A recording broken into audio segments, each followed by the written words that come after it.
Good afternoon from Westminster City Council, where you join us for the second in our series of Facebook question and answer live sessions with the Leader of the Authority, Councillor Rachel Rowbotham. Remember, this is your session at home, so we really want to hear your questions. Easy way to do that is to send us a question on the text box, which you can see on your tablet PC or your mobile phone, and we'll get as many of those as we can through to the Leader in the next half hour. Councillor Rowbotham, thanks for joining us this afternoon again.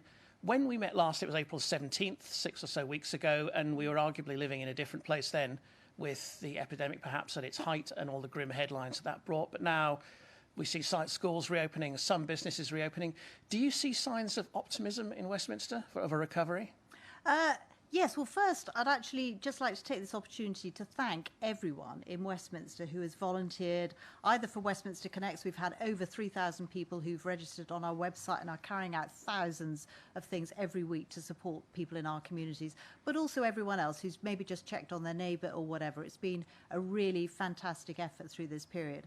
But yes, I do see signs of recovery. Obviously, it's very tentative, but you mentioned schools going back from next week, and we've been working really closely with them to look at what we can do to support them, to make the environment as safe as possible, but also with shops reopening. And we've just announced a temporary movement strategy, which is all about how we enable our residents and indeed visitors down the line to move more safely around our city, to feel confident about being able to move around. In fact, your remarks on businesses reopening prompt our first question, which is, what is the Council doing to support the safe reopening of businesses across the city? Well, it's a really important point. So obviously some shops and businesses have stayed open through this period, and we've supported them to do a delivery or collection order. But as we go forward, obviously we're moving into a period where all non-essential shops will also be able to open up. And it's really important that people feel confident that they can walk safely or travel safely to that shop, queue safely outside. So we've been looking at all sorts of ways with local residents, with our businesses, of how we can do temporary widening of pavements or pop-up cycle lanes to enable people to move more closely around the city. We've also actually, through this period, and this has been, I think, something that's been a great success, is we've put a map on our website of all the shops and local businesses that have stayed open through this period, that have been able to offer a delivery or collection service. And it's meant that residents have been able to access what's open in their area, and we'll keep that online. Talking about access, question from Martin Kay asks, are you concerned all the non-Westminster residents who used to come into Westminster will return? And that's obviously the big crowds of visitors, shoppers and people that we used to see. I mean, clearly it's going to take a while, because until public transport is up and running normally and indeed able to increase its capacity, let's face it, it's going to be difficult. But we hope that people will begin to return and begin to access what is so fabulous about our city as it reopens. So all the cultural sector, when that begins to reopen, but also our hospitality sector, which we hope is going to open from the beginning of July, and indeed all of our other shops. But it is all around confidence, giving people the confidence to be able to be able to travel into the city, but when they're here, to be able to move around safely. Talking moving safely, there's one question that wants to go straight to the issue of schools specifically, and they ask, what have you been doing to help schools reopen safely? Can you talk to school safety? Yeah, it's a really important point, this, and so it's I'm very pleased it's come up. So we've been working very closely with schools. First of all, within the schools themselves, some of them have needed to access other space, so we've been able to, in some cases, work with them to provide that, where there's neighbouring space that they've been able to spill out into, provide advice on the social distancing. Schools have been accessing their own PPE, but when they haven't been able to do that, we've been helping and supporting them to do that, to access PPE where necessary.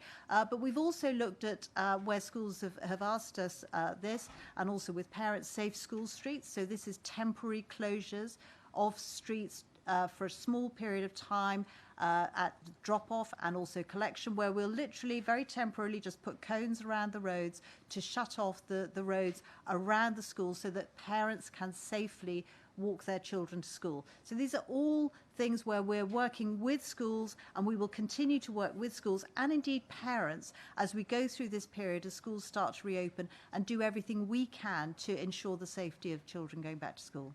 I'd like now to rewind to something we were talking about on April the 17th, and that was rough sleeping, the issue at the time. Yeah. Very prevalent. Two questions, almost connected. Bianca C. She says, and I think Bianca wrote last time, saying, I'm still very concerned about the homeless on the streets. No public toilets, excuse me, have been open, and no social distancing. And Nicola S. says, I'm writing on behalf of Bayswater COVID-19 Mutual Aid. We are seeing worsening deprivation and poverty. How will you help combat this? So the sense rough sleeping is by no means over. No. So first of all, I mean, clearly we have always had a really acute challenge with rough sleeping on our streets in Westminster. I'm very pleased, just to put this in context, that at the beginning of this we were able to take 249 people off the streets and put into hotel accommodation. There are always people who will resist being moved inside, and so there were always people who were remaining on the streets, and indeed people who moved into Westminster. Just to address some of those points, so the numbers on our street, I'm very pleased to see that they're dropping. Our latest count was 109. Clearly that's 109 too many, but it's many fewer than the 150 that we had from the count the time before. Just to answer the very specific point that Bianca made about public loos, I can reassure her that all of our public loos have remained open throughout this period, and those which had a charging mechanism, the automated public conveniences, we took off the charging so that people could access the loos and the washing facilities, which is very important within the loos, so that they could wash their hands, etc., through this period. But this is something that we continue to work very closely on with central government to make sure that we've got a move-on strategy for those who are in our hotels, and that we continue to offer support for those who are on the streets to get them off the streets and into a pathway away from the street. More questions coming in all the time. Just to remind everyone at home that if you'd like to put a question, look for the question box that appears during the live stream, and that's on the bottom of your screen if you're watching on a mobile, or the top right if you're on a computer. Switching to something else completely now. Excuse me, Mark G asks, good afternoon, Councillor Robotham. Could you give us an update on the city's view on Oxford Street District project? Where is that? Well, we're actually working.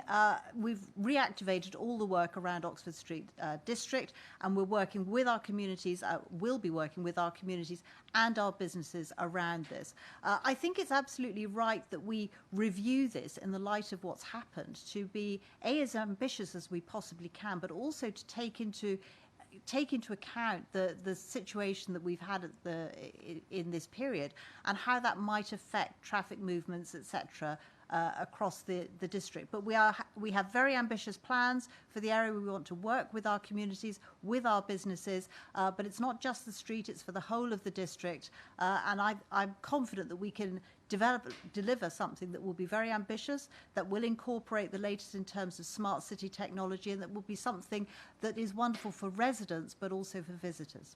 Yeah, you talk about numbers of people moving around. That's been seized on by Martin Kay, who says to you, Councillor Robotham, is there a maximum safe number for people returning to Westminster? Is there any kind of maths you can do on that? That's a very good question. I don't have the answer to that, because of course it all depends on how many people would be staying in their homes or walking around the streets. And I would stress that, the reason that we've talked about a temporary movement strategy is we have to be flexible through this. We don't know how many people are going to come back immediately. Just to put some numbers around it, we have a resident population of 250,000 people in Westminster. Before this, we would then have an additional 1 million every day who would come into Westminster to work or to access the retail offer or the nighttime economy. So clearly, we don't know how many of those will begin to return immediately. And so that's why we have to be flexible. We have to be reviewing this constantly to see when people feel confident about coming back in, and public transport is able to deliver that.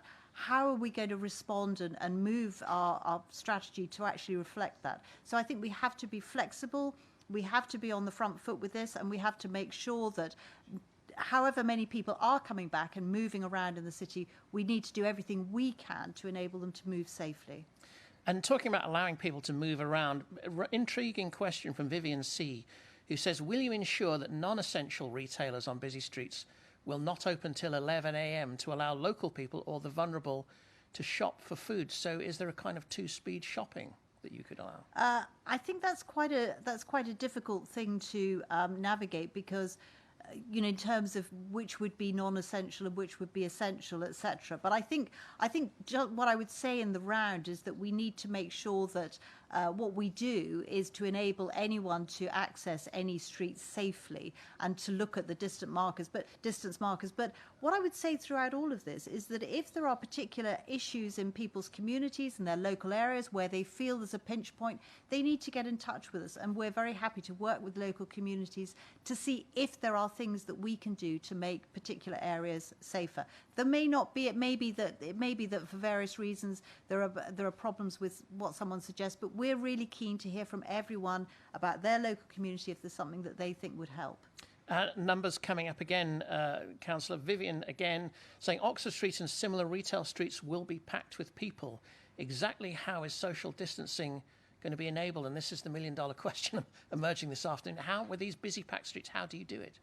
Well, first of all, in the West End, we know that over half of the over half of the spend on those streets was from international visitors. So I think it's going to be a while before those streets, unfortunately, before those streets are packed. But I do hope that people come back to them, and obviously we want to support the retailers on those streets.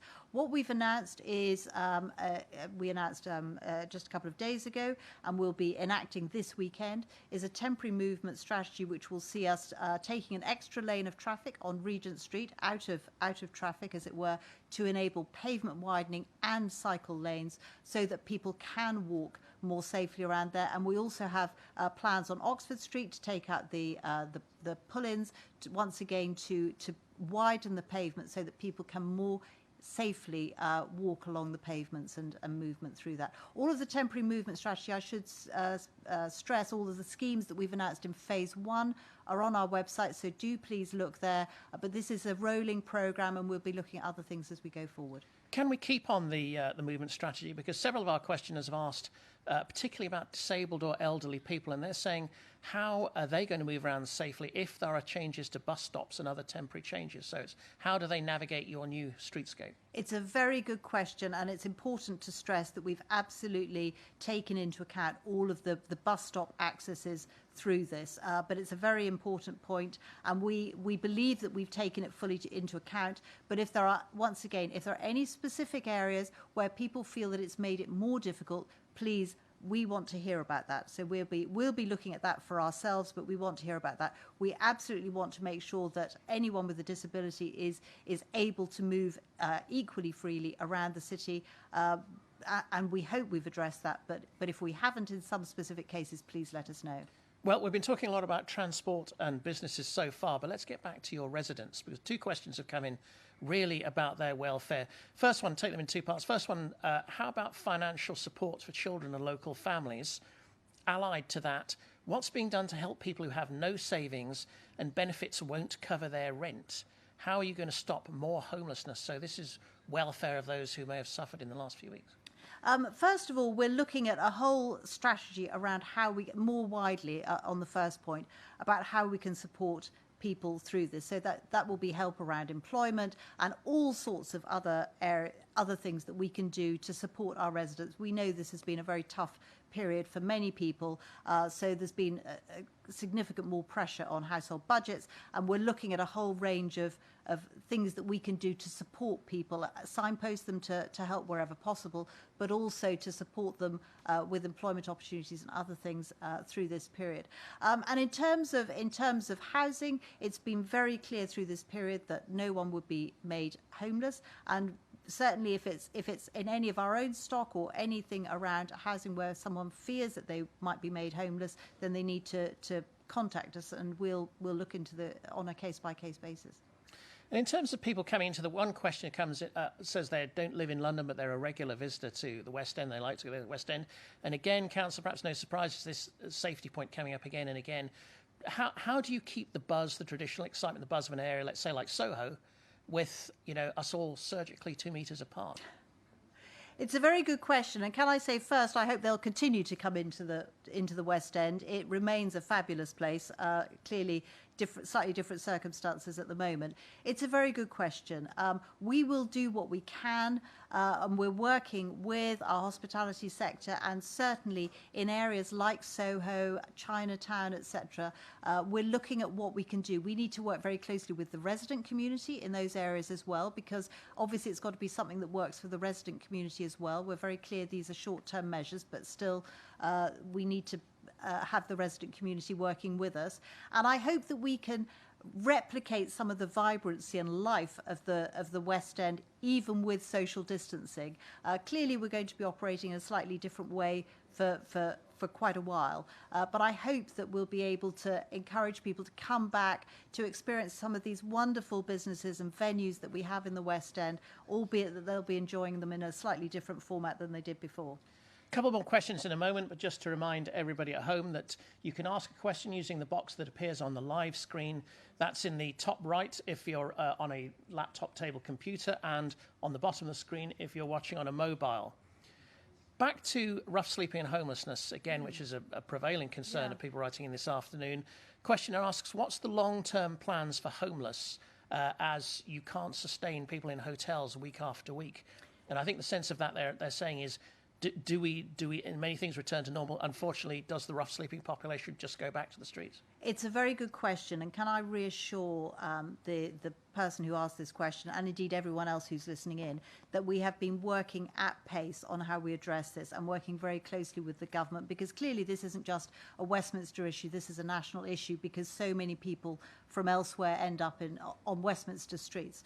So we are absolutely looking at a route away, routes into follow-on accommodation for all of these people. As the questioner rightly says, the hotel accommodation itself isn't sustainable, so we know that it will be coming to an end. So we are working at pace, and much has already been done, but it will be continuing to look at how we support people into follow-on accommodation. So very often that might be in the private rented sector. In some cases where we have people who have a connection to another borough, they don't have a connection to Westminster, they just came here when the crisis broke out, that we're working with that other borough to say,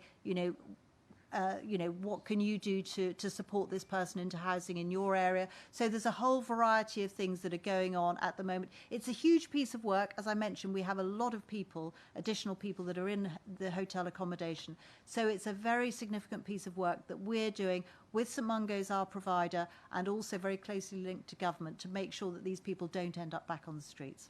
A number of different questions on different things coming in now, so I shall move through these fairly briskly. Lena H., Church Street Market is a busy place. How are you going to ensure its safety? Are you visiting any markets next week? Yes, I am actually, because the markets told that they can reopen. All the non-food stalls can reopen. Obviously, some of the food stalls on Church Street, which is a fabulous market, have remained open throughout, and indeed in a number of our others, Tatchbrook Market, etc. But from Monday, all of the other market traders can reopen. We've, wherever possible, we've been able to find additional space for them to expand into, but we are working with the social distancing guidelines between each of the stalls and working very closely with those markets. But yes, it'll be great to get Church Street Market back up and running. It's a really central focus of that community. Again, on the theme of keeping things open, any plan to help the performing arts? And I think what lies behind that is obviously theatres in darkness. When can the curtain come up again? Anything the council can do to help? Yes, I had a meeting just last week actually with all of the major cultural institutions in Westminster. What I can't do is to help in terms of them being able to open any earlier than they are going to be enabled to by the government. However, what I want to do is to work very closely with them so that as soon as they are able to open, as well as benefiting from the temporary movement strategy, which I've already discussed, that we also work with them to highlight what they're doing, to enable them to really showcase what they're doing. We've talked before about West End Live, which we've been doing every year. I don't know if it's going to be possible in the same format as it's been at any time this year, held to be held this year, but maybe we could do a version of that. Maybe, and we're also looking at whether we could use some of our outside spaces to bring some of what's inside out onto the areas. So, for example, the North Terrace of Trafalgar Square and those sort of areas. We're working with the cultural sector to see if there's something we could do to enable visitors and our residents to access some of that wonderful cultural vibrancy during this period. Talking of financial support, Martin Kay asks, £4 million of support for businesses such as B&Bs is likely to be oversubscribed. Who decides who gets the grants? It's a very good question, and unfortunately, as he rightly alludes to, the 4 million which is being given to us, this is a 4 million grant which has been given to us by the government, or has been made available by the government, and they've asked the local authorities to distribute this. And they've set certain guidelines in terms of who's eligible for it. It's likely to be very oversubscribed. We know that in Westminster we have probably sufficient for 400 grants, and yet we probably have about 5,000 businesses who might be eligible. We will have a panel which will be set up, made up of a variety of people who will be looking at how we allocate this. It will be difficult, but we will try and get the money to as many of the most in need as we possibly can. I would say that the application form is live on our website, and it will be there for the next 2 weeks. So please apply. Go onto our website and apply on our website, and we will be working through those applications as quickly as we can after they close in 2 weeks' time.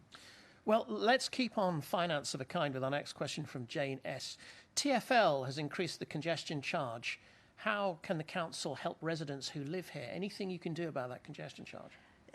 It's obviously, this is a TfL decision. It's a decision from the mayor, so it's not something that we, the council, had any control over. And I regret that they have extended, particularly in the evening and at the weekends, and with the increase, it is going to make life much more difficult for our businesses. I know that obviously our Assembly member, Tony Devonish, who represents the whole of Westminster, is taking this up with the mayor, and we recognise that it's very difficult.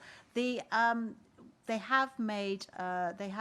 said that they will reimburse all of the congestion charge for the NHS and care workers, which we welcome for those sectors, but clearly it has a significant impact for everyone else, which I recognise. A fairly blunt question from Wilfred R., who says to you, why aren't you building more social housing? Well, I'm glad you've asked that, Wilfred R., because we are building housing, and we've kept going wherever possible through this. So of our own schemes, 3 of the construction sites, one in Church Street, one in Ebury, and one of our other ones, kept going through this. And that's really important because of the homes they're delivering. 50% of the homes being delivered on Ebury and Church Street will be affordable for all of our, for people in Westminster, which is really important. So it's important that we keep going. We have a really ambitious programme of building housing. We set ourselves a target of delivering 1,850 affordable homes by 2023, and I'm delighted to say that we're well on target to more than deliver that by almost 2,200 homes. So we're absolutely on track to do that, but it's a very important point, as he stresses, that we keep doing that, and we are. Back to another question, which always source of controversy: parking. One question asks, when will the parking suspension be removed? And I think that's the parking exemptions we've seen in some cases till now. Yes, it's a very good question. I think through this period, in recognition of a very difficult period, we took a more balanced approach to enforcement, and in recognition of the situation we're in. The streets are beginning to return to normal, and so therefore it's right to look at it again. What I can assure them is that we are keeping in place all dispensations for the NHS and care workers, and we've also made available some dispensations for schools as they go back to school from next week for the remainder of this term, so that those teachers who aren't able to travel on public transport, because we do know that there are that this is still not running at full capacity, that they'll be able to safely get to school. Funding and grants. Diane P., back to a couple of questions ago. She asks, can you be clearer on funding and grant opportunities for businesses and families? The funding and grant opportunities. So there's a significant amount that's been available. And what I would say is please refer to our website, because there's a whole plethora of things, some from the council, but a huge amount from the government, which is being made available there. So in terms of for businesses, and there's a huge amount that's being made available by other organisations as well. So please look at our website, because I won't be able to go through all of it now. But the main ones in terms of businesses that are most relevant in Westminster has been obviously the business rate relief, which has been made available, the grants, the two separate types of grants, the 10,000 grant and the £25,000 grant. And I'm very pleased to say that we were actually the first council in the whole country that got 100% of our grants out to our businesses in Westminster.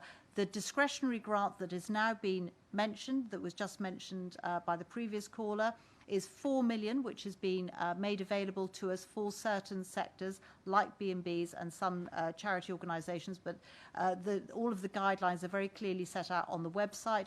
That is once again a grant that we are administering. So what I'd suggest is there are a number of pots of grants that are being made, or that have been made available, and I would encourage people to look at our website to see what's there.